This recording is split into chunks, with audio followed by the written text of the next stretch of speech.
Are you tired of the same old weekend routine, looking for something new and exciting? Then get ready to rev your engines at Throttle and Swing, the ultimate entertainment destination at NOLA Motorsports Park. That's right, we're talking an 80 configuration go-kart track that'll have you feeling like a pro racer. But that's not all.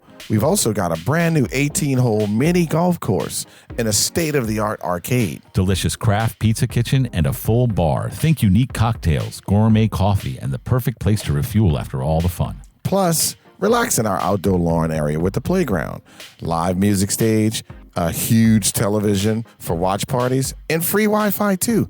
It's perfect for work or play. And if you're planning a party, Throttle and Swing can handle it. Any size gathering, we've got you covered. So, what are you waiting for? Head over to NOLA Motorsports Park on the West Bank and experience the unparalleled excitement of Throttle and Swing. Throttle and Swing at NOLA Motorsports Park. Get your adrenaline pumping.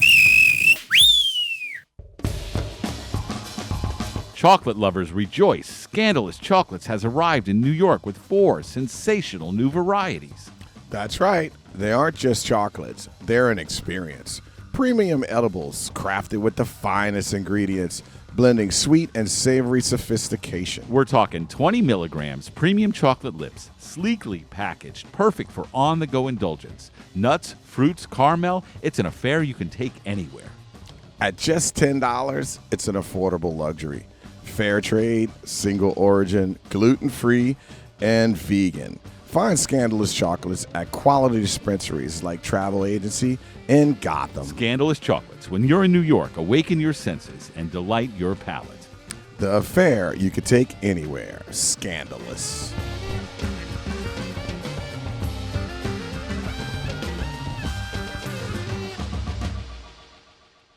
Are you looking for a unique New Orleans experience? Check out New Orleans artist Frenchie at FrenchieLive.com.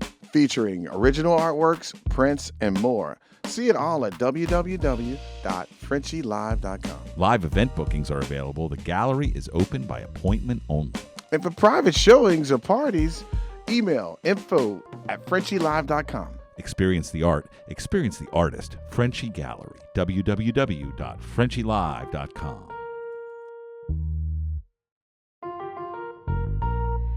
Hey, Jay, you hungry? Like really hungry? Yeah, I'm in the mood for oysters. Hey, let's check out Trenas.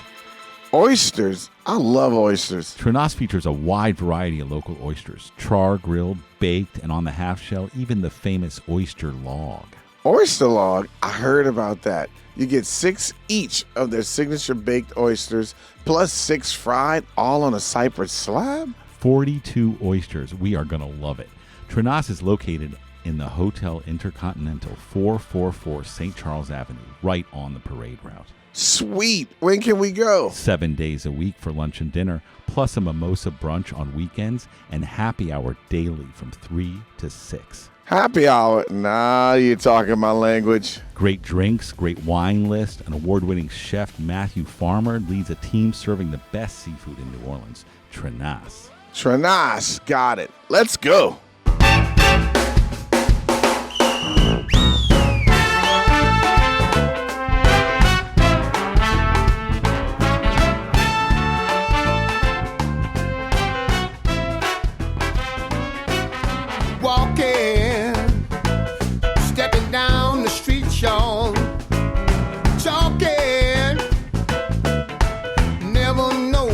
Gonna meet dancing. The groove feels so good to me. Singing, wow, yes indeed, y'all. Soulful living is all we know how to do. In the greatest place on earth, I'm talking about New Orleans, the greatest place I know. My hometown, the greatest place on earth. Yeah, yes indeed, y'all. Well. Hello, everybody. Welcome back, ladies and gentlemen, boys and girls, and folks of all ages, to the Only Good Vibes News Network, your main source for positive news in New Orleans, Louisiana, and beyond. I would be remiss if I didn't give a shout out to Shecky all the way in France, who listens religiously. Amazing. This guy's in France. He's a good friend of ours. He's moved here he moved from New Orleans to France. And he's like watches religiously. So I have to give Shecky a shout out to us all the time. We're grateful and thankful for our team sponsors for making this possible. So let's get the good vibes rolling. And we always start the good vibes rolling with Palo Santos and Sage. It's just to send a good positive vibe out to the show and to everything that we're doing here today. So I'll pick the card I picked today, the first one with Alon and I, we did it before. We burned the Palo Santos. It's still burning. And the first one is tranquility. Tranquility is achieved when you are in harmony with all beings in all situations, knowing that everything is precisely the way it's meant to be. Boy, these cards aren't like scientific or anything. They're just there to make us lean on throughout the day, if we need to. I mean, think about this. Like, that makes me feel like, with all the angst we have sometimes, are we doing the right thing? Are we not doing the right thing? It's basically saying like everything is where it's supposed to be. You know? And but with everything in harmony, meaning like being kind to people, opening doors, and then doing your best. That's what I get from this card, and it's the way it's meant to be. I love that card. What you put out is what you get. Boom. Yeah, absolutely. I love that. And then patience. Whew. Who doesn't need patience? We all need it. We all need more of it. And oh man, I love this card. It touches my heart so much. Watch water drop beneath the rock. Apologize. Watch water drop onto the rock beneath it. One drop does nothing, but many drops over time create a hole in the rock, such as the power of patience. You think about rock and like a little bitty thing of water. Yeah. That's powerful. It would never get through there unless it had pressure and everything, but just a little. The easiest way a water can go is drop, right? Yeah. That's just like chopping and chopping and chopping. You need time. You do, You man. need time. So today we have the pleasure to chat with the authentic and extremely talented chef that is community focused and prominently in the hospitality industry, my good friend, Mr. Alon Shaya. The crowd goes wild. Who that? What's up, Alon? How you doing, brother? Man, I'm good. Man. Thank you so much for having me today. Thank you, man. At time, I always feel like everyone's time is the most important thing that they have. And one of the most valued things that we have, because you can't rewind it, you can't get it back. And it's very important for me to say thank you for your time, because you can be doing anything you want to today. But, I cannot get you got to tell me this. This is the first question I want to ask you. How does it feel to be writing your second cookbook? I mean, to have it published. It feels really, really rewarding. This project has been years in the making. We just went live today with pre-orders for a book called Memories of a Good Meal. And they are stories of survival and resilience through a lens of food. Wow. And we traveled the world and we met 10 different survivors of World War II and the Holocaust, and just tried to take in some of their wisdom and tried to kind of understand where their lives and where their journeys have taken them. And as always with me, a thread of food and a thread of meals being shared throughout those stories was just one of the most powerful and rewarding things that I've ever done.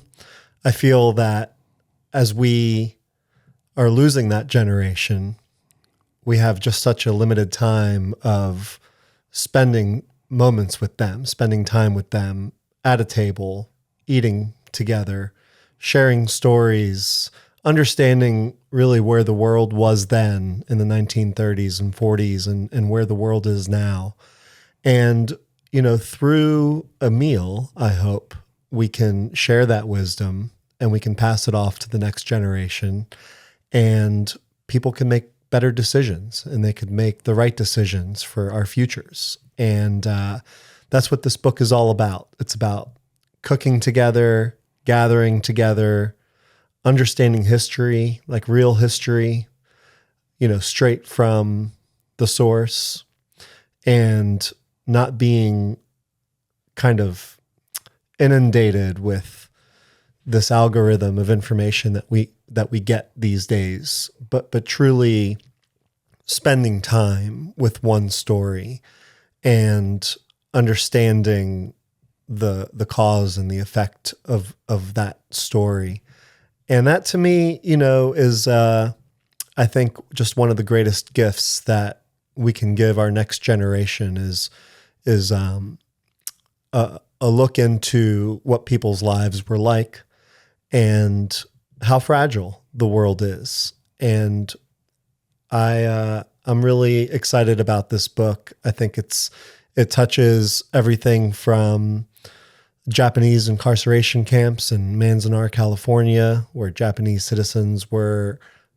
American citizens were interned and held prisoner, to Navajo code talker, and stories of a little village in France that took in 3,500 children and hid them in their homes and fed them and sheltered them and saved them from being sent off to death camps throughout Europe. So, all of these stories, I think, are really powerful, and they all come along with these recipes that are inspired by the stories.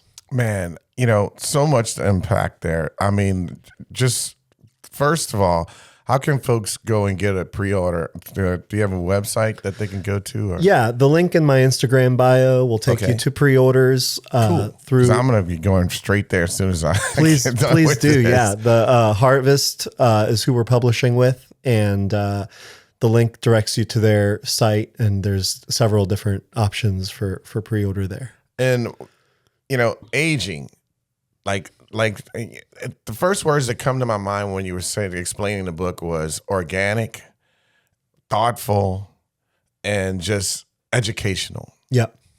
Those are the three things that just jump out to me from when I hear that, which makes me go, wow, man, you almost forget you're thinking about food. That's just how good it is to think. And then to think about food connected to that is just, it's really just your DNA from what you do, man. You always, Food's it's connected just to not like everything. you're just going to cook something. It's like, that's what I love the most. Food is connected to everything we do.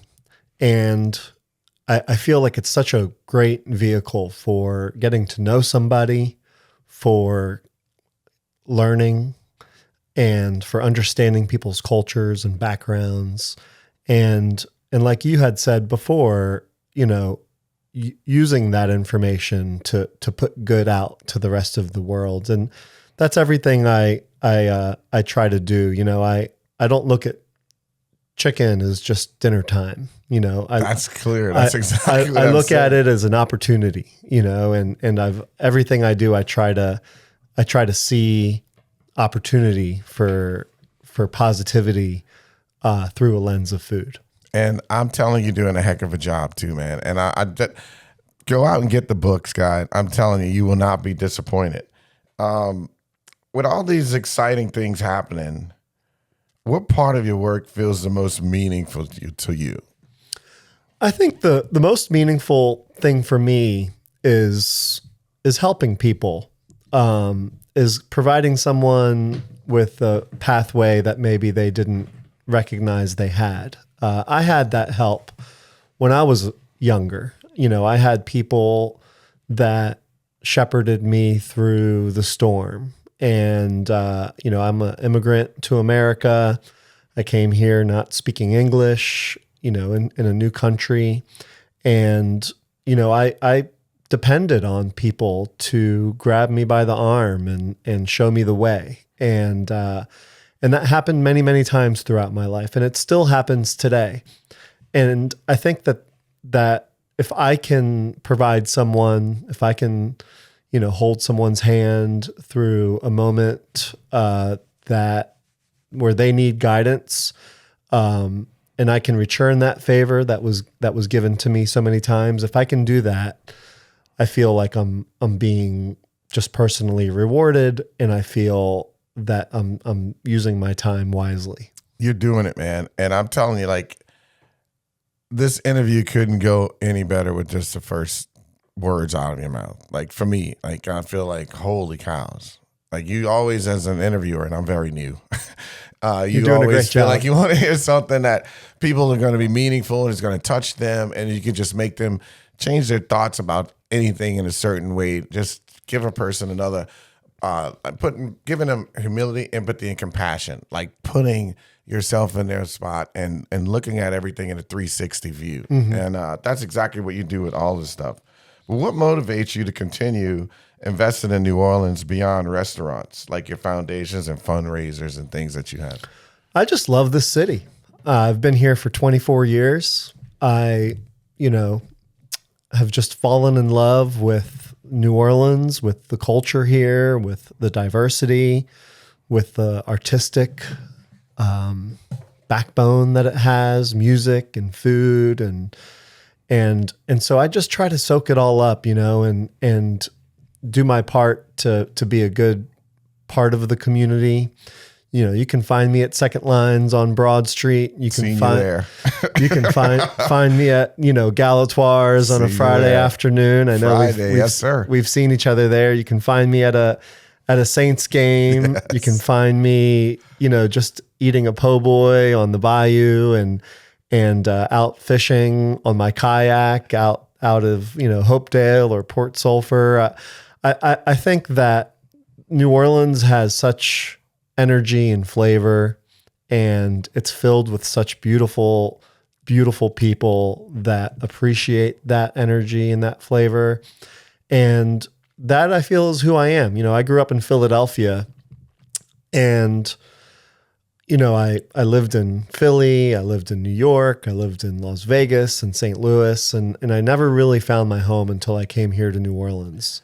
Alon, first of all, you are the essence of what New Orleans is, man. You really are. And that you're in the food, that's just the universe blessing us with you. You know what I mean? Because you are clearly a leader. You're clearly a person who just sees things through a different lens, a lens of educating, a lens of just positive information, whether it's food, whether it's how to cook food, it's how your thought process comes out, going out to Sportsman's Paradise. I love to fish too, man. We got to fish sometimes. Yeah, we do. Nothing like a red fish on the line. Nothing like it. A lot of people don't know this, but you can't purchase live wild-caught redfish. Like, Right. you got to get in that kayak. Yeah. You got to catch it and cook it. Yeah. It's a different taste too. It's not a bad thing, but you are the essence of what New Orleans is. And man, I'm proud to call you a friend. Like, I knew you before, but this interview is what it's supposed to do, is help people get a view, but I'm like on the edge of my seat listening to every word. It's just amazing to hear you talk like this. So, okay, word on the street is you're opening a brand new restaurant in Lakeview. That's right. Can you Not tell too far us from about here. that? Yeah, we're opening next month. It's going to be called Safta's Table. Safta means grandmother in Hebrew, so grandmother's table. And it is going to be an all-day cafe, breakfast, lunch, and dinner. Really what I hope will become just kind of part of the fabric of the Lakeview community and neighborhood. It's a lot of my grandmother's recipes that she taught me to cook when I was, barely able to see above the stove. And it's really about creating a place where people can feel like they're coming, getting some healthy, fresh ingredients, being with their families, enjoying a drink for the adults, enjoying, lots of dishes for the kids, and something that, just provides sustenance and provides a place for people to feel like they're getting a great value and in a really kind of homey neighborhood experience. Lakeview is a great place for that. Yeah. I don't know if most people knew this, but before Katrina, Lakeview would provide 60% of the tax dollars in New Orleans. Oh, wow. I did It's not know major. that. It's major, dude. It's growing back again. You know what I mean? It is. It is.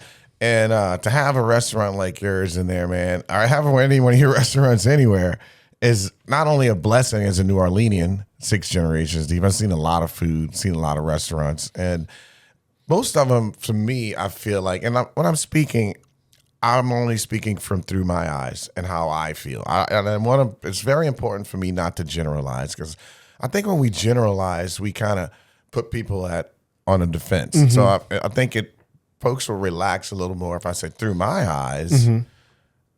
There is no other Alon Shaya with like this much. Not saying that people aren't doing it, but I'm talking about on your level, like 3 or 4 or 5 fold, right? Like, and obviously food is art, music is art, and it's just not. But the mediums that you use with the different foods is one level, but taking it to the a concept of thought process where you're gonna go.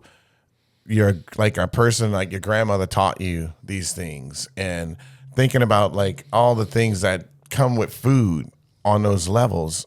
It seems like to me you're utilizing like every last one of them, and ones that people never even think about. I just find, food tastes better when there's a story behind it. And, I only have one story to tell. And so I tell mine. I've had an opportunity and a chance to see a lot of places and experience a lot of things. And my form of expression is through my cooking. And so I hope that when you share those stories, I think people can connect with them. And that connection is what I think makes a great restaurant. It's what makes good music. It's what makes, a good community, is about the genuineness of it all. And that's what every time we get together with our team to do something, it starts with, well, what story are we telling? What are we sharing with people? And through that lens, I feel like, you increase creativity, you increase buy-in, and people connect with it in a way that just brings positivity. Like just listening to you right now, like I can't wait to go. Can't wait to have you. And that's exactly what the recipe that you guys, when I say recipe and ingredients, I mean like when it's an idea. Right. All those ingredients you're putting in, what are we doing? What's the match? Like that is like you're cooking before you even start opening up a restaurant to literally cook. Yep. Because you're like putting this, well, this tastes good with this. Well, this, like, and like theoretically, that's what you guys do, you and your team, before you go to it, man. And it just reeks of nothing but authenticity to me, someone who's seen a lot of food. I mean, I'd look at us as like a gumbo. Yep. Right? Yeah. Or some people say jambalaya, but that's what life is. That's man. right. That's what everything is. Just keep adding it to the pot. Yes. But a lot of people can throw some ingredients in there and say, hey, man, but what you're doing on another level before you even create these concepts is you're looking like tasting this sweet and you're tasting this out. This will go, oh, yeah, this is a blend. We like this. And I think I just love that energy of thought process in general, but then taking it to food, because you could take that thought process to, anything really, right? If whatever you want to build, like that's this right. show, like we're like, okay, what am I going to do? Like that's the ingredients before we have the product. That's right. It's amazing, man. That's really good. So tell me how you decide which community partnership or collaborations to pursue. Well, I'm on the board of the New Orleans Career Center, which is a really incredible career and technical science school in the 7th Ward. It's a school that children, young adults from 30 different charter schools can come to and put on a chef coat, cook in a professional kitchen, learn how to do carpentry, learn how to do engineering, learn how to become a nurse. And I went to a school like that when I was in high school, and it changed my life. It was a moment. I always knew I loved to cook, but I never knew that I could necessarily like do it for a living until my eyes were opened to the possibilities. And I feel like the New Orleans Career Center really provides that opportunity, unlike anything else in this city, for so many young adults. And so that to me was like a really important organization to become involved with, because I have a connection to that part to that part of my life. You know, my home economics teacher, Donna Barnett, when I was in high school, when I was, 14. You still remember Donna, huh? Well, we have a foundation together. Wow. Yeah, Dude, yeah. wait a minute. A teacher at that age? Yeah. The Shaya Barnett Foundation, Donna and I worked together with the New Orleans Career Center. And she, was a huge part of my life and always has been. But together now we get to try to help in ways that she helped me. I was a pretty rebellious child. I was getting arrested. I was doing a lot of That's some kid stuff, right? kid stuff, but grand larceny and I was definitely on the wrong side of the tracks, and I didn't really have an understanding of my potential, and she really opened my eyes to that and then stuck with me. So her and I now work together, and we try to help organizations, and that's one of the most important ones in New Orleans, I think. It's childhood education. There's nothing more important than that to create a better city and a better community. Man, So that's really important. that has brought me to an emotional place right now. Like, how many kids need to hear that? Because when you're younger, man, you don't really know. Like, you didn't know you were going to be this amazing chef that's doing all this organic, beautiful things, and all you just was a kid being a kid. Yeah. And then how fortunate are you to connect with Donna and then to be able to do something with her later down in life? Yeah. Like, that's meaningful, man. It Yeah. really is. The advice I would give to young people is to like understand those bridges, and see the bridge that is before you, and do everything you can not to burn it down, and understand that maybe you don't need to cross that bridge right now. Maybe it's not what you're going to be doing in the next couple of years, but down the road, that bridge is going to come in handy, and those relationships are going to mean something, and you have to nurture them, and you have to understand that it's a way to find your path. It's a way to build your potential. And whatever you're into, music, sports, food, science, that's just a small part of what you can actually accomplish. But you can accomplish so much through that median. I want kids to really understand and like let that sink in. And I'm gonna put this all over so kids can see it. I'm gonna send it to my daughter first. Great. Right? And she's a big fan of yours. She's has a hotel, restaurant, tourism master's from UNO. Oh wow. And she works over at Fleming's, and Nice. she really we're big fans of yours. We really are. That's why I'm like, she's like, what about Alon? I was like, he's my friend. Yeah. And then all of a sudden, organically, we ran into each other Yeah, that's right. outside. That's You right. walking the dog, Yeah. and I'm over at Outside the Rouse's. grocery store. Yeah, Yeah. Rouse's. Yeah. And I was just like, called her when I got on the phone. I was like, you're not going to believe it. Yeah. My man said he's down. Of course. And it took a little bit. I'm a but big fan of you. dude, you know, it was so awesome though, man. But I mean, dude, you just, I hate to use the analogy of like an onion, but like peeling each one is just like, wow. Like, I mean, it's so layered, which is really exciting. And I mean, it makes me want to just follow you and just do because I'm just waiting for the next thing. You know what I mean? Because that's it's more than cooking. It's what I'm saying to you in Yeah. essence. Like, you're a chef, right? But it's to me, hearing that and understanding it, I can't help but think of a lot of things that are sprinkles of the direction of helping the community, helping kids, and helping people first, in a sense, and then cooking is there, and it's a big major vehicle that gets you there. Yeah. But the message that you're bringing along with the cooking is really powerful, man. Yeah. It really is, and I'm excited to be here. So, how do you balance honoring tradition while helping push the city forward creatively?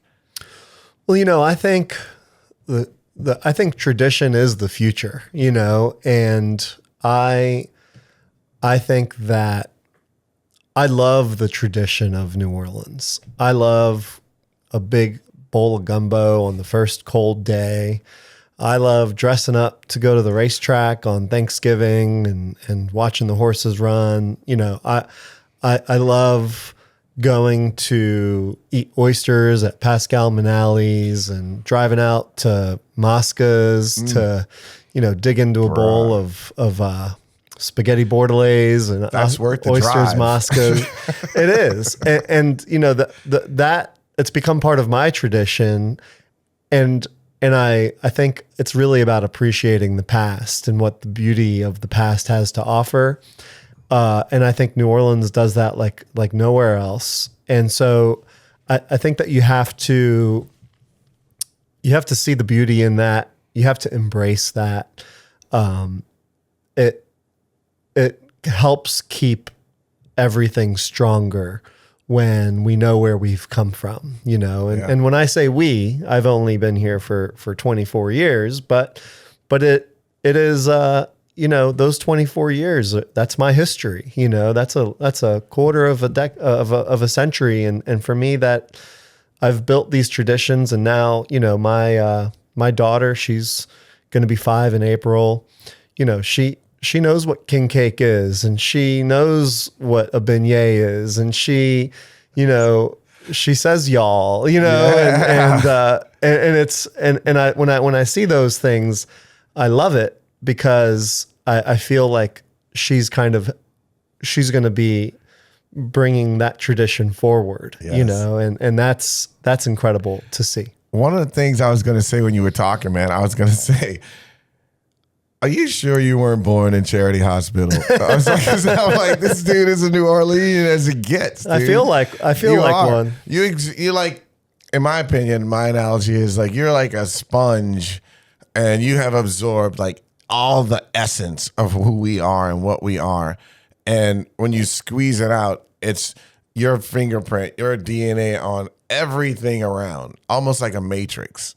Like, because it's just, I never spoke to a chef, and I mean, I'm friends with a lot of chefs, you know what I mean? But I just never really thought I'd seen like them go through their process. So maybe some of them, I'm not telling you the first one only, but I mean, amazing, just the thought process behind the amazing food, because most people think of just the food. It's just, oh my God, did you try that? It's just so good.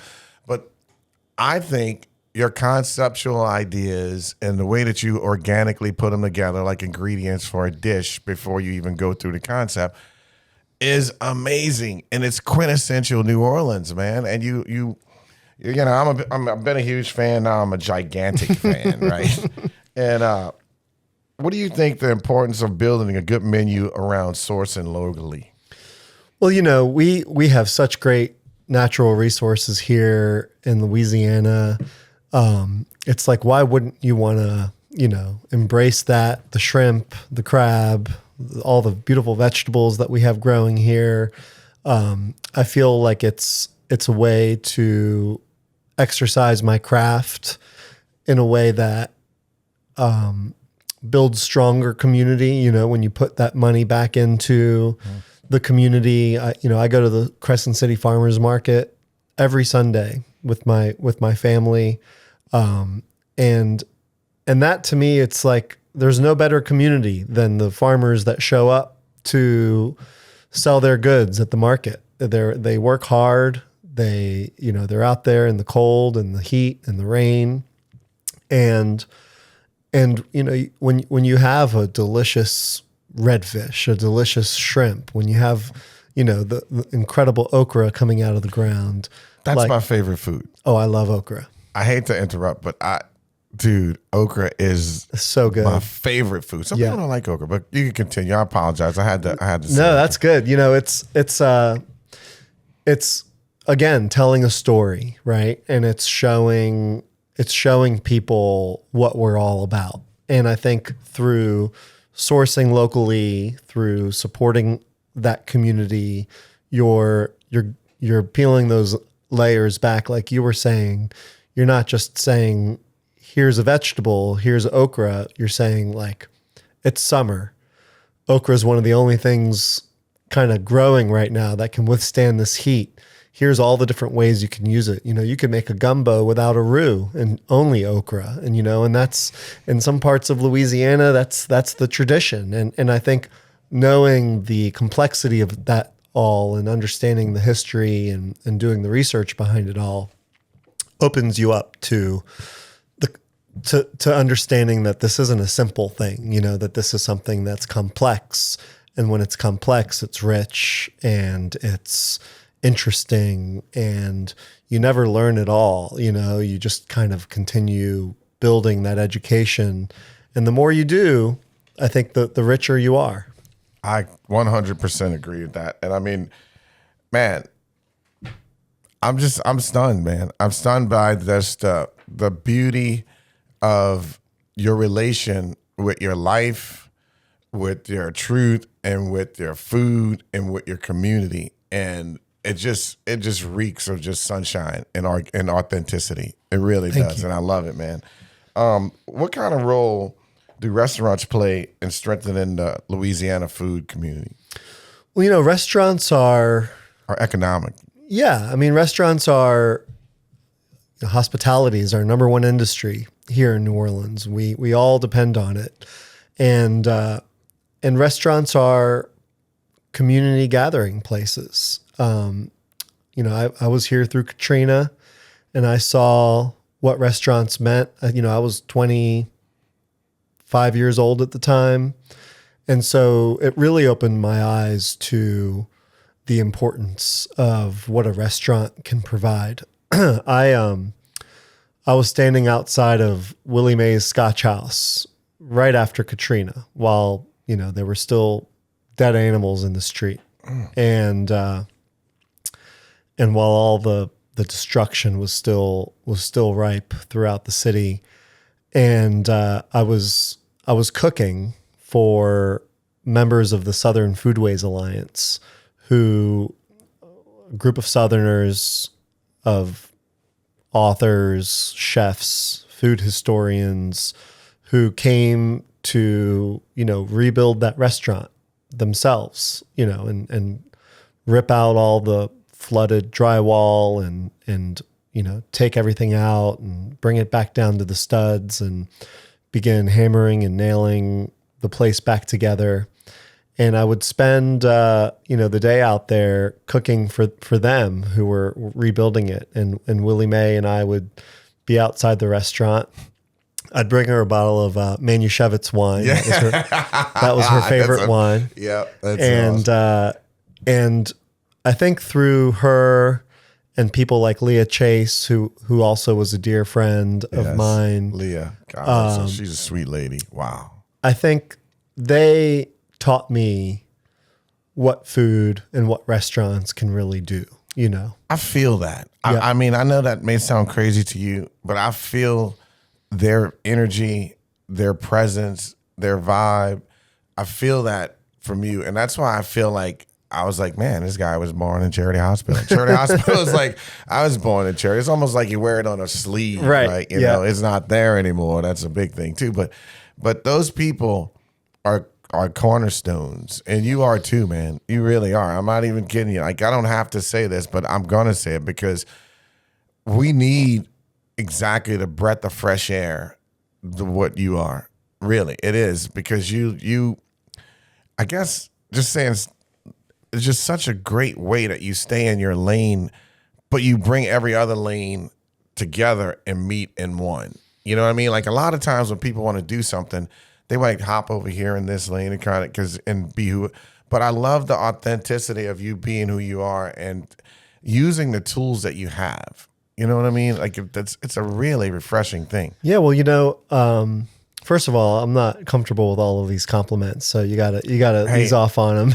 I used to own a modeling agency, right? And it was called Uber Models. And the girls would get so uncomfortable when guys would go and be like, "You're so pretty, you're so," and they'd be like, "I don't know what to do." And I'm gonna tell you the same advice I gave them. Just say thank you. Well, That's it. And then all the pressure's off of you. Thank you. That's the first time I've ever been compared to a model, but I'll take it. But Katrina, is what made me fall in love with this city, because I was I was young, in my mid-20s, still understanding kind of where my place was in the world. And Hurricane Katrina, I felt, was kind of this moment where you were either in or you were out. You were either going to stick it out and dig in, or you were going to say, I'm out of here and I'm moving to Nashville or wherever. And I chose to dig in and to stick it out. And that, to me, I think was one of the best, most rewarding decisions I've ever made, because I felt like I built a loyalty, to the success of what New Orleans has become. I latched on to that, opportunity to say, I'm going to do whatever I can to be a part of this rebuilding and this regrowth. And it was because of people like Leah Chase and Willie Mae that, they were the ones when I saw what they were going through and what they had accomplished before Katrina, to me, I was like, there's no other way to learn this in the world. There's no place where you can get this kind of education and build this kind of relationship with a community than in New Orleans post Katrina. And I look back to those times a lot and say, gosh, I'm so glad that I made that decision and didn't just pick up and go when I could have, because I wouldn't have loved a place as much as I do this place. We have a saying in my family, and when you're saying that, it made me think about it. I always tell my kids and my wife, my daughter and my wife, we in this family, we take what perceived to be bad news as lemons, right? Say if it's That's lemons. right. Yeah. We turn it into lemonade. We make a stand out front. We turn a profit, and then we have franchises out of it. Mm-hmm. That's exactly what you did with the opportunity of which is Katrina, which can be a pretty bad lemon. Mm-hmm. You know what I mean? But you embraced it. You added into it. You got more ingredients from her and from those people and other people who too, that I'm sure was a part of you staying here and talking to your family, all of that stuff. And you use what you had again. It keeps going back to this for me with you, by using what you have, because that's really what touches people. Mm-hmm. The sincerityness, the sincerity, the realness, the difficult times where you could have went right, but you say, let's go straight into it. Yeah. And that's that. On the other side, I think we spoke about this before. Whenever you feel comfortable, you're kind of not growing. But when you feel uncomfortable, that word, and I took this from DG, a friend of mine, but that uncomfortable word turns into growth. Like you're not uncomfortable anymore. You just have growth. Yeah. And that's exactly what you did with that situation there. And it's really just pleasant. And I'm happy that you're here in New Orleans with us. And I've got two more things and I'm going to get you out of here. I know it's a big day with the book and all that. Man, I can't wait to order that book, by the way. And just I'm going to watch this thing 100 times. I'm going to send it to 100 people, too. Thank you. What advice would you give a young chef who wants to build a meaningful culinary career rooted in the community and purpose? The advice I give often is, surround yourself with people and whose values you look up to. Don't chase the shiny thing that comes along. Instead, surround yourself and latch on to people who share in your values of, if you have these values, which I do, of respect and empowerment and positivity, and people will challenge your values. People will put you in situations where you question what the right and the wrong thing is to do.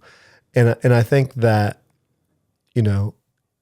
finding people who want to build you up instead of push you down is really the most important thing as a young chef, really as anybody. But there's so many places in this industry, in the hospitality industry, where people are pushing you down, and they do that because, they're self-conscious or egotistical or just not good people. And the moment you see that, you got to run and you got to find the people that will build you up. And, I throughout my career, waited too long at times to get out of those situations. And that's really the advice I try to share with people, is to say, at the first light of that kind of,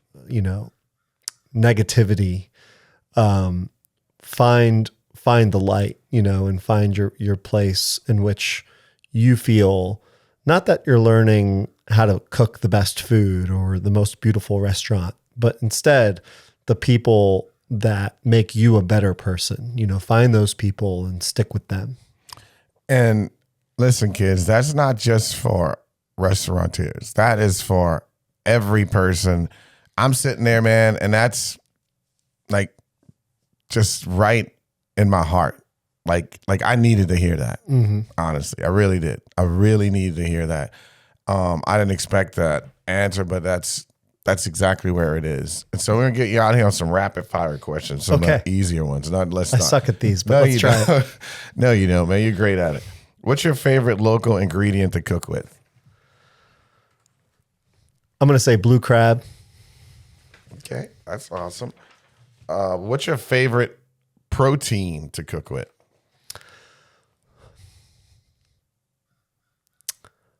I'm going to say lamb. I love lamb too, Yep. man. Oh God, I love lamb. What New Orleans restaurant scene in one word? Flavor. Yeah, I think that's a good one right there. What's your favorite New Orleans street? Chapatoulas. Sweet or savory? Savory. Festival food or fine dining? Festival food. Teaching or learning? Learning. Wow, man, Alon, bro, you're a gentleman and a scholar and a hell of a cook, and you maybe need to start doing some public speaking. I think, man. I really do. I'm not even joking. You really are good. I mean, I feel blessed. I feel so blessed. Not only that to have you, here, but I feel blessed by your knowledge. I feel blessed by your presence. I'm like, people tell me this often because I have an uncanny ability, and you probably felt it, to give people their flowers when they're alive. And it's just another talent of mine that I have a comfortable way of expressing it. And I'm okay with that. Yeah. Because if something happened to you or whatever, I would be at your funeral all boo-hooing, and you wouldn't even know that. So I don't have any, I'll go and talk to someone, because not a lot of people walking around telling people, man, you're doing a hell of a job. That's right. You're doing a great job. But they're really ready. It's like, oh, that's bullshit what they're doing. Yeah. One of the big things that I tell people is I love them. And they're like, you don't even know that guy. How did you tell him you love him? Well, people can hate people they don't know. That's right. That's right. Why can't you love somebody? That's right. Yeah. So, man, I got to tell you, Alon, it's been a real pleasure here, and I always tell people, share, like, and subscribe. And speaking of subscribing, I just wanted to give a shout out to some of the people who just subscribed to us, as recent subscribers, because it's important to me to let them know that we see them and we really appreciate them and what they're doing. Because without them, and same way with the restaurant, without the customers, Yep. you're just cooking some great food. You need somebody. So I'm going to give a shout out to Nick B. Thank you. Charles Pearson, which is my buddy Charles. I call him Thurber. He went to high school with me. Thanks for following and subscribing. And also Buzz Beats, Manny Mora, Cyber Sync, who's a Saints fan, a guy who dances, probably the best Saints fan that can dance that's dressed up. Thanks, Cyber Sync. And Lamont Beverly Hester, Mr. Soundscapes, and Reva Reed. Man, thank you guys so much. And I also want to tell my guest, Alon Shaya, I will be at your restaurants. I am buying a cookbook. You are an awesome guy, man. Keep up the good work. And thank you so much for choosing New Orleans, man. Thanks for having me. During Katrina, too. Who dat? So remember, subscribe, like, and share.